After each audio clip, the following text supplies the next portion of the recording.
Welcome to Murder Road Trip. I'm Jess. And I'm Haley. We will be snacking on donuts and sunflower seeds as we make our way to Villisca, Iowa to discuss the Villisca axe murders. Jess, what made you pick donuts and sunflower seeds for today's trip? Well, when we went to Villisca, that's actually what we took with us in the car. We had some donuts from Wake the Dead, which is a really cute little cafe in Lawrence, in Kansas. And we had sunflower seeds because, little known fact about Haley is she can't drive anywhere without a packet of sunflower seeds. Can't do anything without sunflower seeds. This is true. You need a lot of sunflower seeds. All right, are you ready to go? Let's go.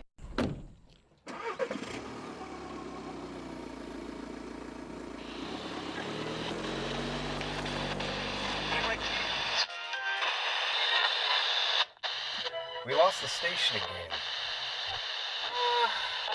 Keep trying. I'm safe. If you would... Hold on. Let me try this one. Stop. That's it. Turn it up.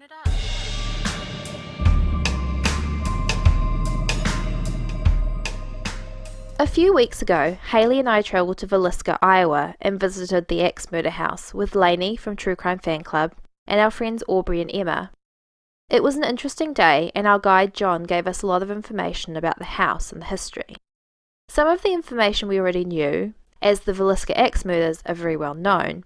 However, we both learned a lot of new things as well. You'll be able to find some of our photos from the house on our Facebook group, Murder Road Trip Podcast Group. Most of our information from today's episode came from the Villisca, Iowa website, villiscaiowa.com, and the book The Man from the Train by Bill James and Rachel McCarthy James, as well as information we learned from our tour guide while at the house. Villisca is a small town in the southwest corner of Iowa.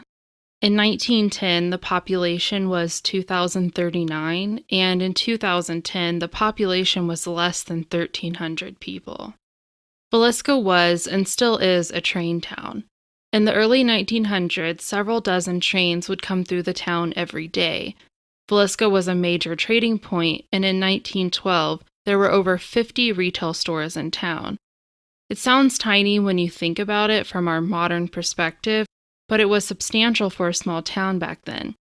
The closest major city to Villisca is Omaha, Nebraska, which is around 70 miles away. And I'll say now, there is nothing left in that town. There was one restaurant. It was a nice meal at the one restaurant that we had to choose from for lunch. Mm-hmm. But we were there on a Saturday. Yeah. Yeah, we were there on a Saturday, and it was a ghost town. There was nobody. The only people we saw were the staff in the restaurant and the people at the axe murder house. Yeah. I think that if there wasn't the axe murder house there as a museum, that nobody would go to that town. There really is no reason for anyone to go there. From what I could see, none of the shops are still operational. There is a high school and some churches, and I'm assuming there's an elementary school that we just didn't see, but aside from that, it's very quiet. I'm pretty sure the high school was attached to the elementary school. This doesn't surprise me in the slightest. It probably was. Well, I grew up in a smaller town than that, so I can totally understand what the townspeople go through. And the town I grew up in doesn't even have stoplights. So, yeah, my junior high was attached to the grade school as well. On the evening of the 9th of June 1912, there was a children's service at a local church. A local family, the Moores, attended the event. The Moore family consisted of Josiah, better known as Joe, Sarah, who coordinated the event, and their 4 children, Herman, Mary Catherine, Arthur, and Paul. In the book, Mary is actually referred to as Catherine, so I'm thinking she went by her middle name. Well, I also read that the other children went by their middle names as well. I think Catherine is mentioned more in the research and things like that because she was friends with the girls, so I'm guessing that's probably why that maybe stuck out. I'm not sure. I think so as well. At the service, Mary Catherine asked if her friends, Ina and Lena Stillinger, could stay the night at the Moore house. The girls were supposed to spend the night with their grandmother, who lived in town after the service, as the Stillinger family lived further away on the outskirts of town. According to Bill James, one of the Moore parents called the Stillinger house to get permission for the girls to stay over. One of the older siblings, I believe it was Blanche, gave the permission, and the girls walked home with the Moore family. A detail that seems to come up often about the night of the murders is how dark it was that night. The town did have working streetlights, however they had been switched off after a dispute about power prices. When the group walked to the Moore house at 9:45 p.m., it would have been very dark. Josiah Joe Moore was a 43-year-old businessman originally from Hanover, Illinois. He was from a large family and had 9 siblings. Joe married Sarah on December 6, 1899, and was well-liked and well-known in town. Joe worked in Villisca at Jones' store until 1908, when he left to start up his own farm equipment store. This venture appeared to go well for Joe, as one of the biggest clients was John Deere, an account that he took with him from the Jones store. In fact, one of the first people to be called about the murders of the Moore family was the John Deere account. Joe's wife, Sarah, was a 39-year-old homemaker from Henderson, Illinois. Together they had 4 children. Herman was the oldest at 11 years old, and it is said that he and Joe spent a lot of time together and were very close. Mary Catherine was next at 10 years old, Arthur was 7, and Paul, the youngest, was only 5 years old. Mary Catherine's friends, Ina and Lena Stillinger, were 8 and 12 years old, respectively. On the 10th of June, Mary Peckham, a neighbour, noticed that the Moore house was still and quiet. The animals hadn't been tended to, evident by the chickens still being in the coop. Mary had been doing her own chores since 5 a.m, and she would normally see the Moore family up and about doing theirs at the same time. And when we were at the house, our tour guide John actually said that he lives in Mary Peckham's house, so we could see for ourselves that it was very close by. Mary would have seen the family up and about every morning. Around 7 a.m, Mary decided to investigate. She knocked on the door, but there was no answer. She tried to open the door, but found it locked. This was not unusual, as Joe was known to lock his doors from the inside with his key. However, it's interesting to note that there was no key found in the lock once the door was opened. Mary tended to the chickens and called Joe's brother Ross, who she knew had a key. While Mary was waiting for Ross, Ed Sally, one of Joe's employees, arrived to take care of the bigger livestock. The Moores had horses, and I read in the man from the train that they had 2 cows as well.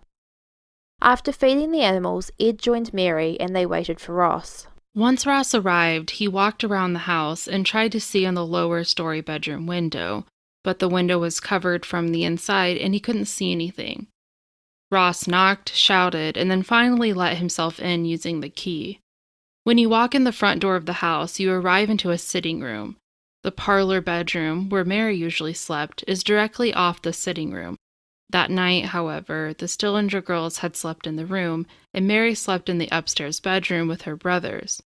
Ross walked over to the parlor bedroom and opened the door. He saw Ida and Lena in the bed and bloodstains on the sheets. He retreated to the porch and told Mary to call Hank Horton, the local sheriff. When we were at the house, we were told that the local police department was very, very small and very, very inexperienced to handle things like this. Well, yeah, I'd say so. They had 2,000 people in town. From memory, they had to call in somebody from a bigger town to handle it because it was way outside of the jurisdiction of the sheriff. Hank Horton arrived at the house, as did Dr. J. Clark Cooper, Dr. Howe, and the minister from the church, Mr. Ewing. The men entered the house together. They discovered every person in the house, still in their beds, had been bludgeoned to death. The attacks were said to be so violent that the men couldn't tell who they were looking at. Ina and Lena were found first, in the bed where they had slept. Ina was sleeping next to the wall, and Lena was on the right side of the bed, with a grey coat over her head. Lena's nightgown was pulled up, and she wasn't wearing any undergarments. A wound on her arm suggested that she may have woken during the attack and tried to fight back. Joe and Sarah's bedroom was at the top of the stairs, and they were found next. Joe was on the left side of the bed, on his back, with his left hand on his chest. Sarah was lying beside him. Directly off the parents' room was an attic crawl space and the door to the children's room. All 4 more children were found deceased in their beds. Dr. F.S. Williams entered the house soon after and confirmed the findings of the first group of men. Dr. Williams commented that nothing was out of place in the house. He also said that there was, quote, no odor of anesthetic, end quote. In Bill James's book, he suggested that this comment is in reference to similar crimes being committed where there was a smell of chloroform in the house, suggesting that the victims had been sedated prior to their deaths. Dr. Williams also stated that none of the female victims showed any signs of rape. News spread quickly in the small town. Within a short time, townspeople had arrived at the house to see what they could see. The crime scene got out of control within hours, and it was said that more than 100 people went through the Morehouse before the Villisca National Guard arrived at noon. To say this compromised the crime scene is an understatement. Any evidence that could have been collected was interfered with, or maybe even removed. A makeshift morgue was set up at the fire station, and the bodies were taken there at 2 a.m. on the 11th, which means the bodies were still in the house as hundreds of nosy neighbours poured through the house. A photographer tried to take pictures of the crime scene, but was thrown out. All in all, not a well-run investigation. The one person they should have let in was the photographer. Right? The person who could have preserved some evidence. It was just crazy, and yet they let everybody else come through and just make themselves at home. I know we see this a lot in the old-time cases, like the Bender family murders that took place in Kansas. You and I covered that case, the unsolved case of the couple that were found murdered, and people came and took, I think, the apple tree that they were found next to. Yes. Like, it's just crazy what used to happen. And then even in today's age, you look at the John Benet Ramsey case, and that's, that was not that long ago, and they let people in the house. And same with Bob Crane. So it's so interesting to see these small police departments that aren't equipped to deal with murders and see what happens. Yeah, it is really interesting. And like you say, you'd think that it would be a thing of the past, but it really does still happen on a semi-regular basis now. The police did manage to conclude a few things. The first is that all 8 occupants of the house had been bludgeoned to death, most likely with the axe that had been left in the room the Stillinger girls were sleeping in. The axe belonged to Joe, and he kept it in the coal shed. The axe was bloody, but looked like someone had attempted to clean it. It appeared that everyone had been killed in their sleep. Lena was the only one who showed signs that she had awoken during the attack. Lena had a wound on her arm that is believed to be a defensive wound, and she seemed further down the bed than you would be if you were sleeping. It's suggested that she woke up and slid down the bed while trying to defend herself against the attack. This could explain the positioning of her nightgown, but not the absence of her undergarments. Police concluded that the time of the attack was between midnight and 5 a.m. They knew the family was home at around 10 p.m. and would have had some evening chores to do before bed, and they knew that the neighbor Mary hadn't seen any movement in the house since 5 a.m. Dr. Cooper, who was one of the first people to enter the house, examined the bloodstains and concluded that the family had been killed between 2 and 3 a.m. due to the appearance of the stains and how much they had dried. It is believed that the killer was hiding in the attic space, waiting for the Moore family to arrive home. The attic space is a fairly large space that is accessed from Joe and Sarah's bedroom. It occupies the space above the kitchen. It is definitely big enough for someone to hide in for a prolonged amount of time. And Hayley, did you go in the attic space? Yeah, it was huge. You could have had a whole bedroom in there. You could stand completely up in there. The only thing that was difficult was that the door, I wouldn't even call it a door, but it was kind of like a half door. We had to kneel down to get in there, so that would be hard to get out of. But the actual attic was huge. It was more like a hatch into the attic space, wasn't it? Yeah. The assumed timeline of the killings is that the killer attacked Joe and Sarah first before moving to the adjoining bedroom where the Moore children were sleeping. He then moved downstairs and killed the Stillinger girls. It is unknown if he knew that the Stillinger girls were in the house prior to finding them in the downstairs bedroom. Every person was killed with the blunt side of an axe, and each person was hit 20 to 30 times. This was a calculated but frenzied killing. I did read somewhere or heard somewhere that Joe may have been struck with the sharp side of the axe first before the killer changed to using the blunt side. The killer did leave some evidence behind. He ensured all the curtains were drawn in the house, and he covered the 2 windows that didn't have curtains with items of clothing that belonged to the Moores. The killer covered all the victims with sheets or clothing and covered all the mirrors in the house.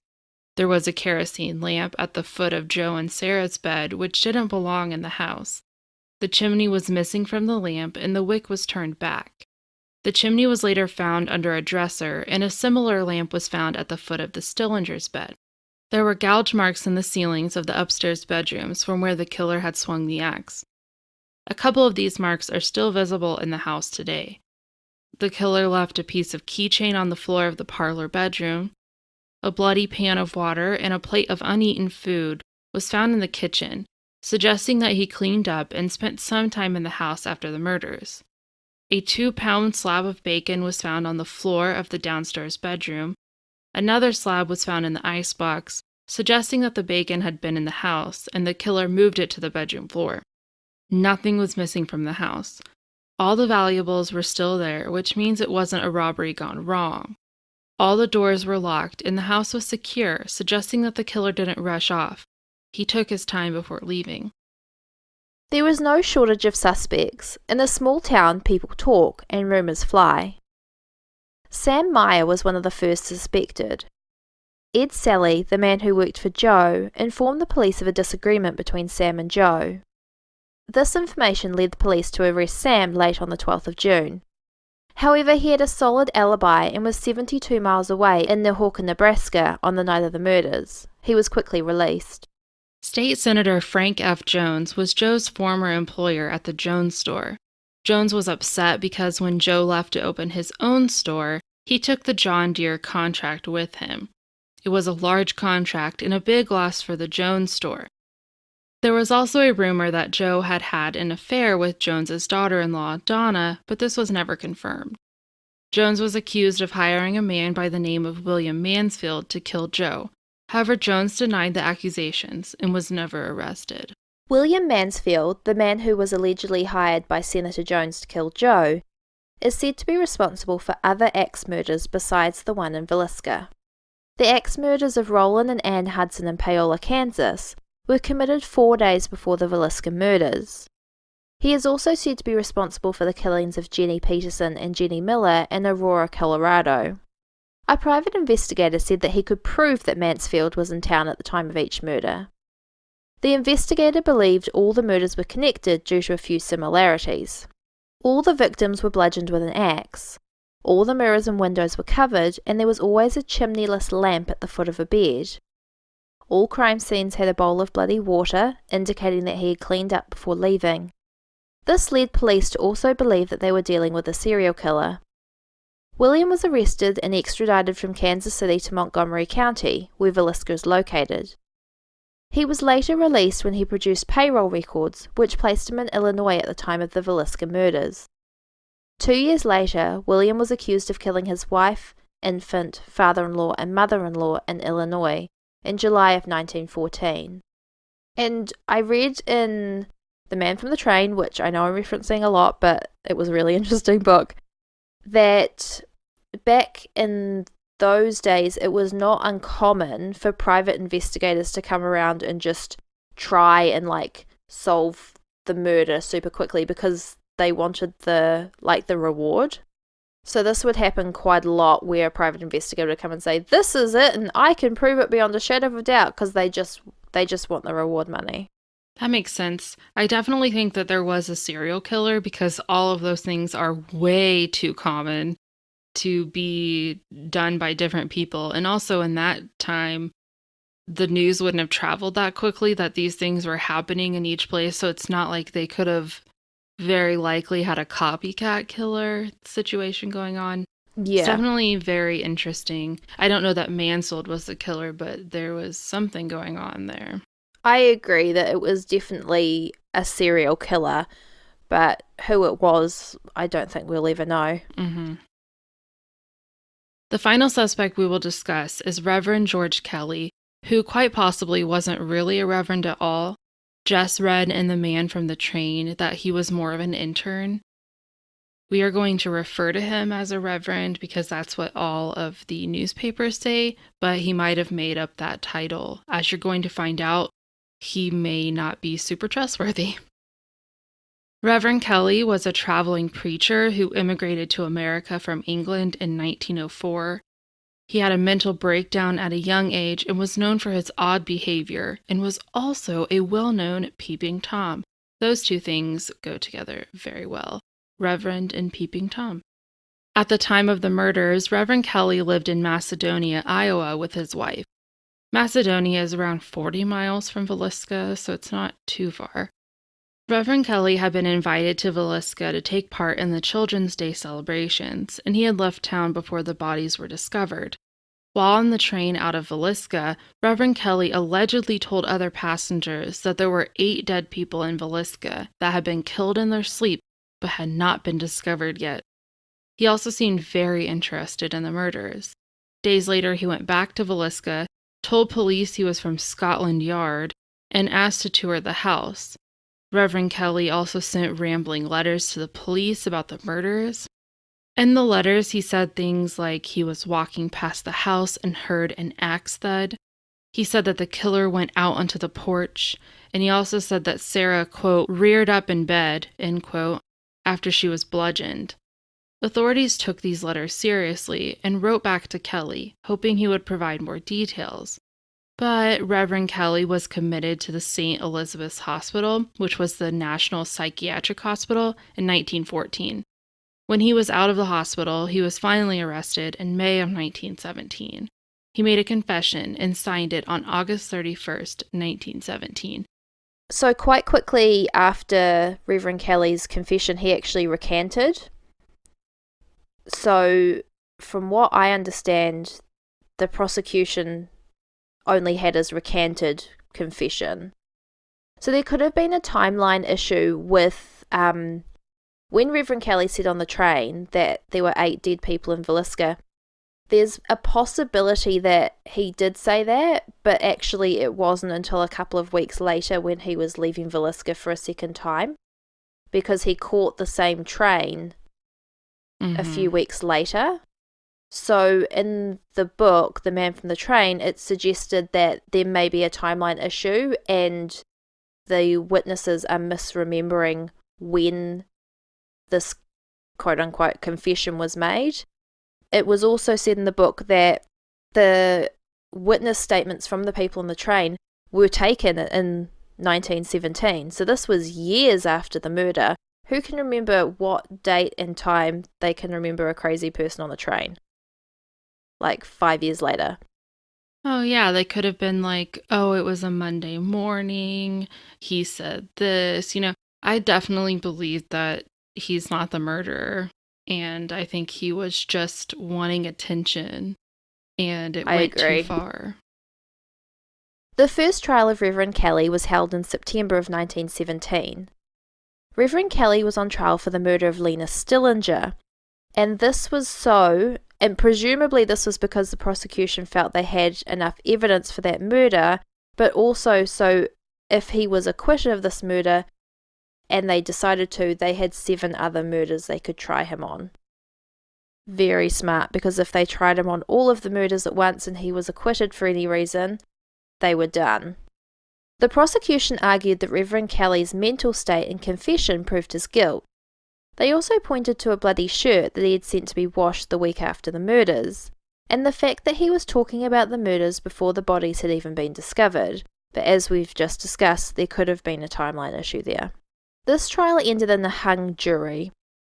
Reverend Kelly was later retried, but the second trial ended in an acquittal. Wow.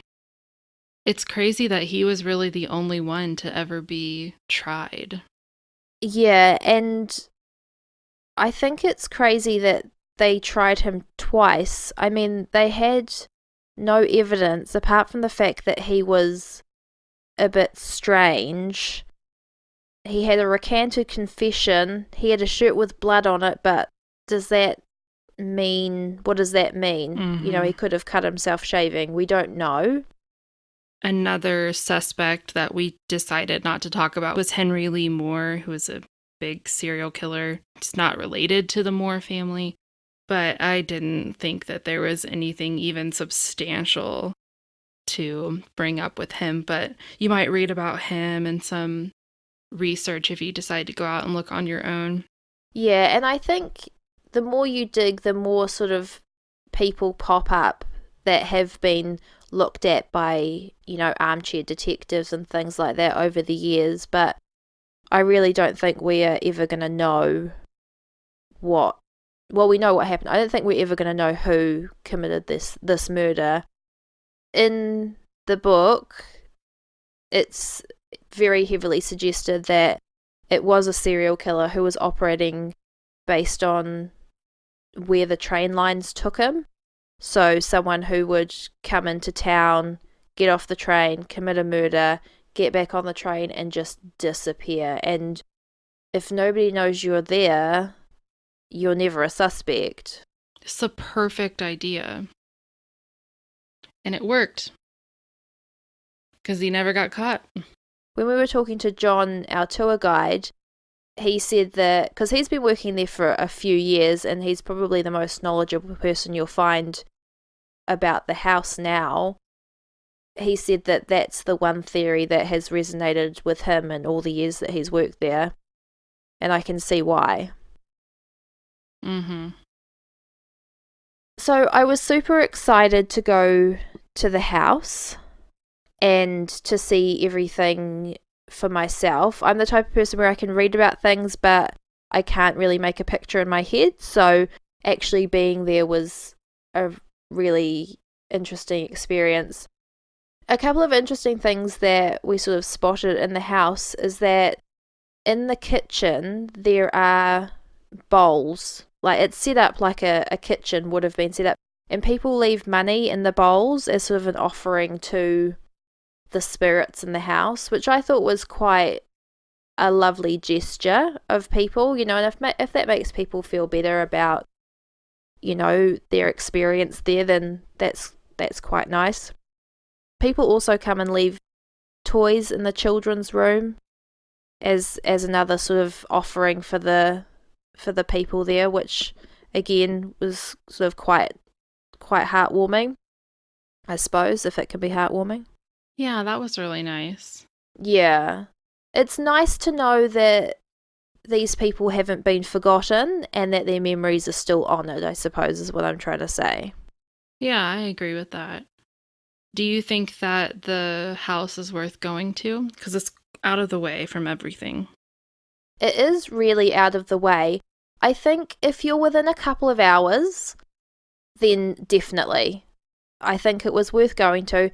It's only $10 to get into, and the talk at the beginning alone was worthwhile.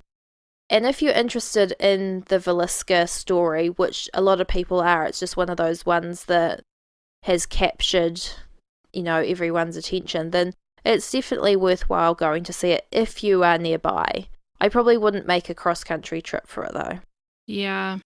I didn't really care to go, but I know that you and Lainey were excited, so I was fine going. I don't really like, haunted experiences and things like that. I didn't see anything. I'm not a person that does ever experience any type of like haunted things, but the tour guide John told us about a lot of his experiences, and he was sort of, if I'm remembering correctly, pretty skeptical about the experiences, and then things have happened to him. One really cool thing that he does is they allow people to do overnights there, and he will have people write a letter the next day explaining everything that's happened to them. And he keeps a record of all of these things, and he doesn't tell the people about the record.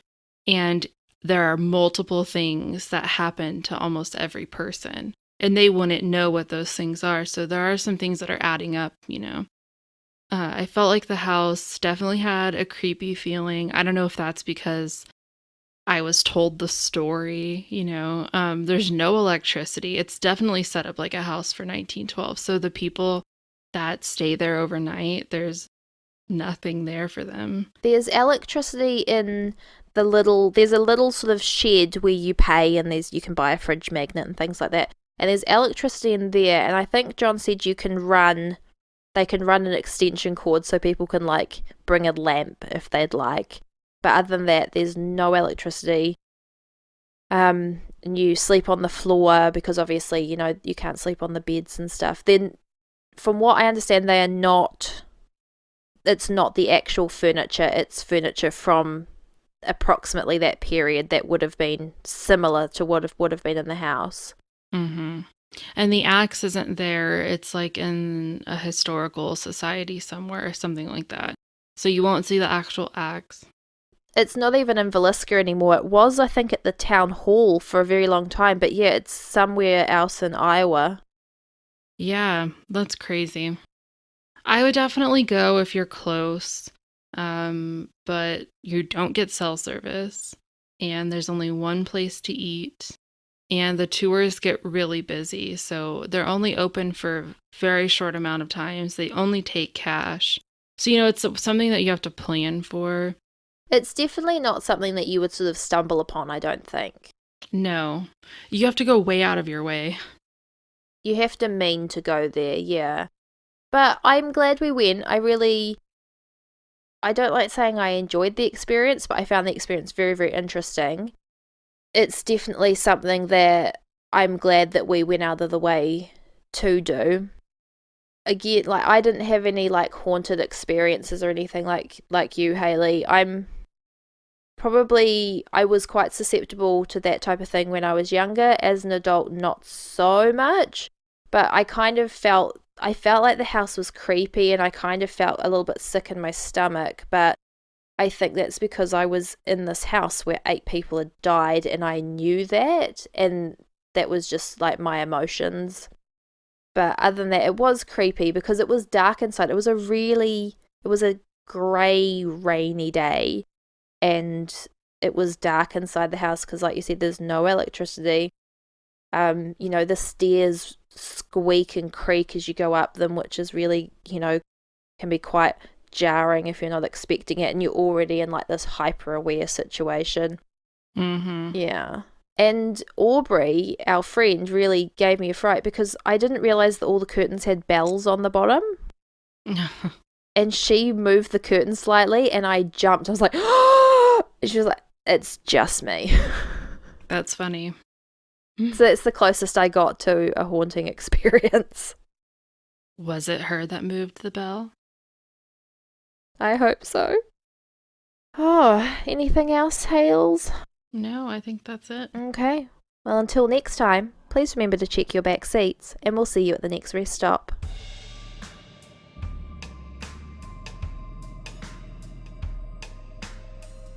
If you didn't know already, you can also listen to me on the We're All Just Pretending podcast, where I give bad advice on purpose. You can also find Jess and me on the Playlist podcast. Playlist is a podcast where Josh Hallmark of Our Americana and the Karen and Ellen Letters has different podcasters on to talk about their favorite songs. Every episode has a different theme and a new panel of podcasters. You can find Murder Road Trip at murderroadtrip.com, on Instagram and Twitter at Murder Trip, and on Facebook at Murder Road Trip Podcast. If you're interested in continuing the discussion, you can join the Murder Road Trip podcast group on Facebook. If you enjoyed this episode, please make sure to rate, review, and subscribe on your podcast app of choice. Please stay tuned after the music to hear from some other great podcasts.